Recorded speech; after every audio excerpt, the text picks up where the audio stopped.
Ya, oke sip. Halo guys. Hari ini kita akan neropong telur nih. Sebenarnya udah saya teropong. Nah, tapi ya info aja. Ketika peneropongan kedua, kondisi seperti apa sih untuk telur yang pasti netes sama yang enggak netes ya? Oke, ya sekedar edukasi aja. Dan mungkin kalau misal ada yang salah, kalau ada yang salah kalian bisa koreksi ya, karena ini selama ini metode saya sendiri. Nah, untuk telurnya sudah saya siapkan nih. Ini yang bisa netes ya, kemungkinan bisa netes. Semoga netes. Soalnya biasanya ada kendala di pas pecahnya. Biasanya susah susah untuk pecah cangkang. Saya mau bantu, biasanya kalau dibantu itu malah cacat. Jadi ini yang kemungkinan ya harapannya sebagian besar bisa menetas. Nah, saya juga ada beberapa yang dia kosong nih.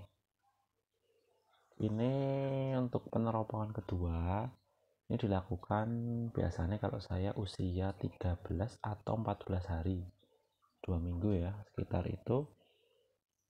Dan itu adalah pembalikan terakhir telur untuk penetasan.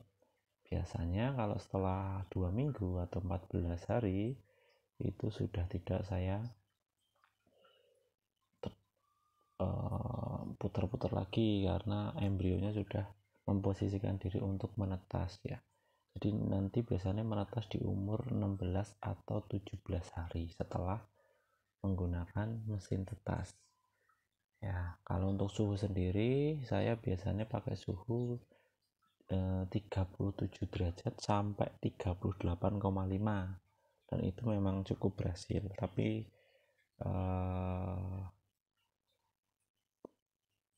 kadang juga sampai 40, dan itu sebenarnya bahaya banget sih kalau nggak saya cek untuk mesin tetasnya. Jadi kalian kalau misal belum bisa nyeting bener harus sering-sering dicek ya. Nah, oke, kita lanjut untuk ke peneropongan aja ya. Jadi untuk flashnya akan saya matikan dan akan kita fokus ke telur. Oke, langsung aja yuk. Oke, ini untuk telur yang pertama ya. Ini adalah telur contoh yang dia isi atau fertil. Nah, jadi saya pakai alat biasa. Nah, seperti ini. Nah, jadi posisinya dia ini guys, apa, hitam ya, gelap ya, di sisi sini gelap. Jadi ujung sini, ujung udaranya ini dia bening bersih dan ada uratnya. Nah, ini kalau udah usia 13 atau 14 hari ini udah enak, mudah nentuinnya. Nah, ini sudah dipastikan netes. Terus kita kasih contoh lagi yang ini. Oh, ini nggak kelihatan nih karena ada hitam-hitamnya. Ini aja yang enak, saya pilih yang enak nih. Ini ya, yang merah seperti ini pasti netes ya, pasti netes. Semoga ketika netes enggak ini mudah buat mecah cangkangnya ya. Tuh, ini ada urat-uratnya juga guys. Nah, kemudian untuk contoh yang dia kosong, nah jadi untuk peneropongan yang pertama itu ada beberapa yang lolos ya. Jadi makanya buat teman-teman yang sedang belajar untuk menetaskan, diusahakan teropongnya 2 kali. Saya aja yang udah biasa netesin juga teropongnya juga 2 kali. Beberapa teman saya juga teropongnya juga 2 sampai 3 kali untuk memastikan, tapi saya cukup 2 kali di usia seminggu, 7 hari, sama usia 14 hari. 13 sampai 14 hari tergantung dia terakhir dia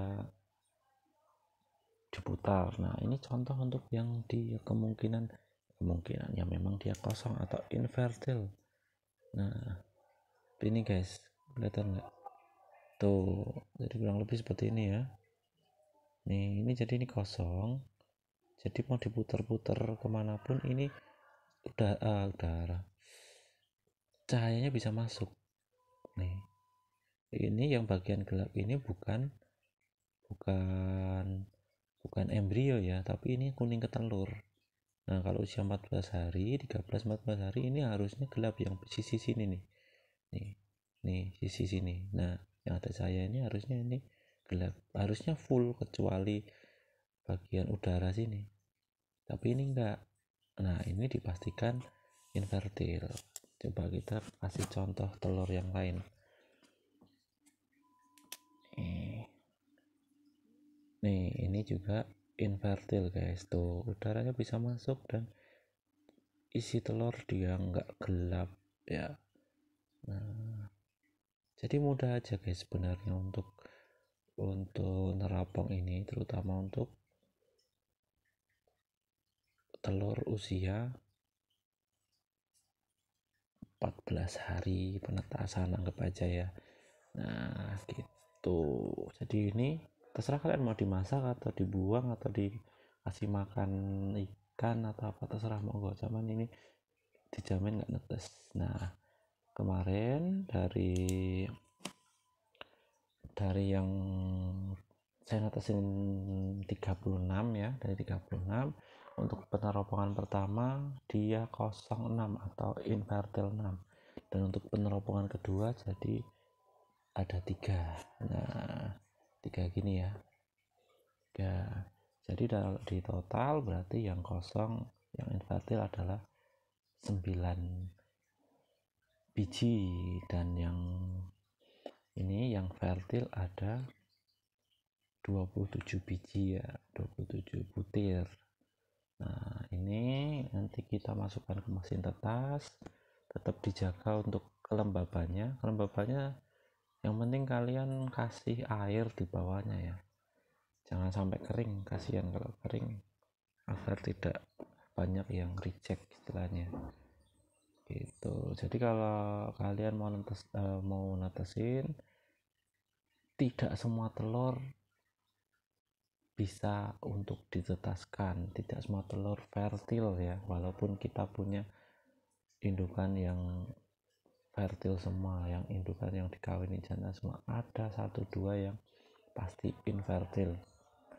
Tapi kalau rezekinya ya kalian dapat yang fertil semua, dari semua yang ditetesin itu alhamdulillah, puji Tuhan, itu kalian memang luar biasa ya dapatnya. Makanya kalau teman-teman yang beli di saya yang fertil, biasanya saya nggak bisa jaminan 100% atas, paling nggak sekitar 70%, karena apa yang saya tetesin, apa yang terjadi di sini adalah kurang lebih 70% gitu. Jadi dari sekian banyak pasti ada yang tidak netas guys, itu pasti ya.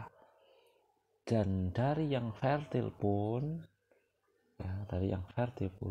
kemungkinan ada yang gagal netes juga, karena ya itu tadi ada berbagai faktor, seperti salah satunya telurnya sakitnya itu bisa jadi penyakit bawaan ya. Terus yang kedua kalau menurut saya ya, kelembabannya kurang, katanya kalau kelembabannya kurang memang nggak bisa netes, susah mecahnya. Terus yang ketiga yang pasti adalah telurnya ini nggak mau pecah, dipatokin gitu dia nggak bisa pecah. Biasanya kendala saya selama ini adalah seperti itu. Oke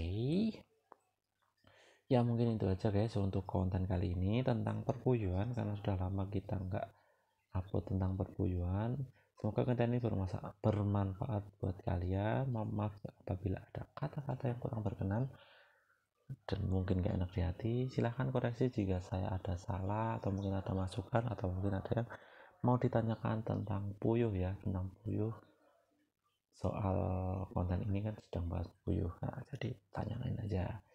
Jika saya bisa jawab saya akan jawab, kalau nggak bisa jawab nanti saya coba untuk browsing dan untuk belajar lagi. Oke, thank you udah nonton and see ya in the next video. Bye bye.